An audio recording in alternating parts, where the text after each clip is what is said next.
Catherine Gilbert, who's a pal, says, oh, I'm coming down to Avebury on Monday with a Belgian master archaeologist called Gino Rattings. Do you mind if I pop in and could you, show us around? So I said, delighted to.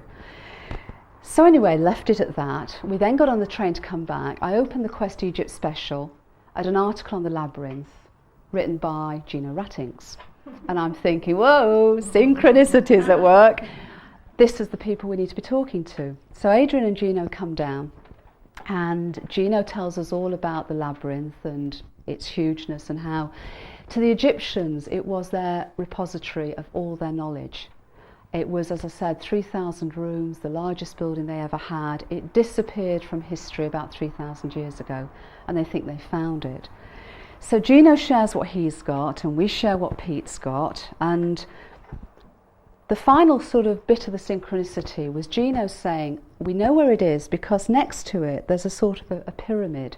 There's a tomb in it, but it's not a pharaoh's tomb, and it's like a false front.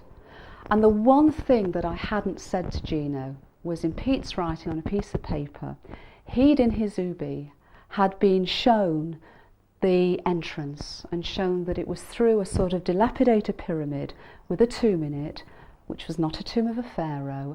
And in his words, it was like the false entrance. You know The Man from U.N.C.L.E., this is going to age a few people, where you walked in the sort of dry cleaning shop and you press a button and then it was all, yeah.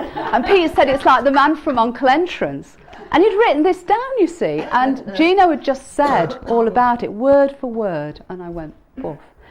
So there's synchronicities here at work, but the final one on the prophecy was that about 3 weeks later I got through very clearly that the entrance will only be open when there is spiritual resonance.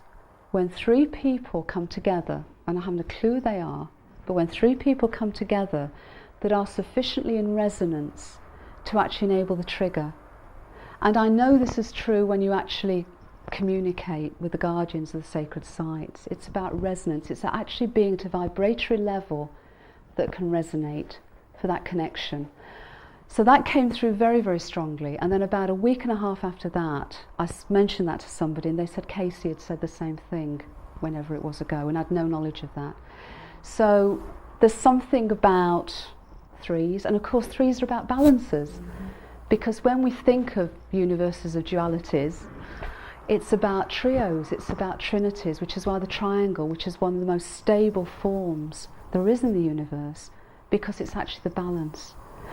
And coming back to 5 for one last point on it, before I leave 5, not forever, is I got something through a little while ago that said 5 is the balance point of the universe, yeah, and I'm thinking, oh dear, now what does this mean? So I'm going around saying to people, 5 is the balance point of the universe, and they're saying, poor old soul, 5 is the balance point, poor old soul. And I thought, I've got to stop doing this, my credibility is going completely down the tubes.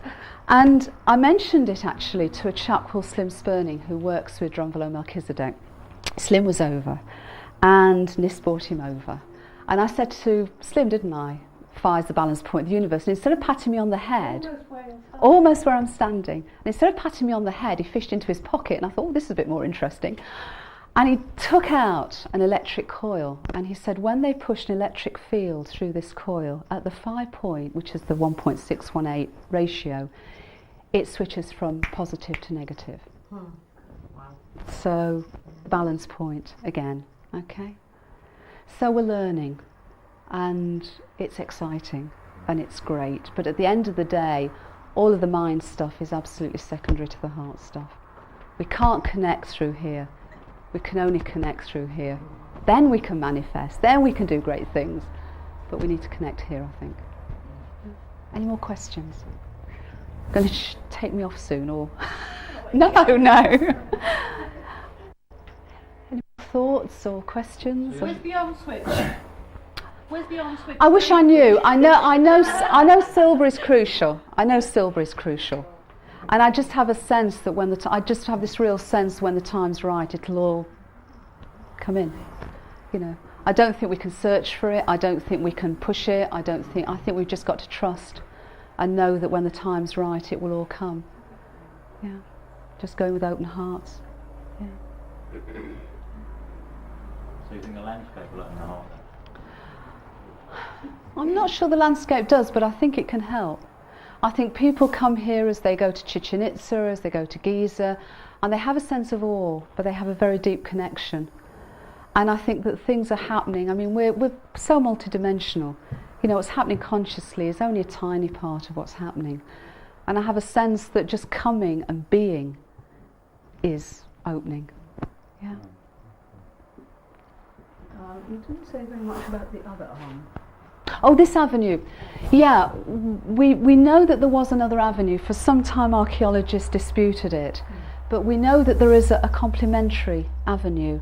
One of the interesting things is that Michael comes all the way down this avenue, but Mary doesn't come all the way down this avenue. She intersects it, but she doesn't come across it. But one of the things we found in the last year or so is something that we're still experiencing and working with. We're calling it the Genesis line. And it seems to be an integrated line. And that does seem to follow the avenue. It then seems to come through here, and it seems to come down our fence to the sanctuary, and it comes in. And if you actually go to the sanctuary, you can see the way that this avenue enters, but there's another sort of avenue path in. And for a long time people have wondered what that's all about, and we think it's the Genesis line coming in, which is the balance line again. 3, absolutely. I mean, of course it is, you know, but Do you think it is taking time. vortex across the landscape? Is that what the understanding is? Well, so the vortex. No, the Michael line is vortexing across the landscape. I think the energies do run in spiral forms. Yeah. What sort of frequency? What sort of repetitious? I mean, what have very small frequencies, you know, very high frequencies, low frequencies, or harmonics, or As far as we can tell, how right. Well, both Michael and Mary ebb and flow in width, and there's a huge amount more work if we want to do it to do. And again, I think it's a question of how much do it. do you know anybody who can see it? Yes. So how are they seeing? Are they seeing? What are they seeing? Well, the people who can actually see it, you know, anybody who does that work will actually see a particular thing. I mean, most people who do see it, seem to see Mary in a sort of blue frequency. But that's you know, it's like, you know, when we have a near-death experience, we see forms, we see energy forms, we see consciousness in a way that resonates for us.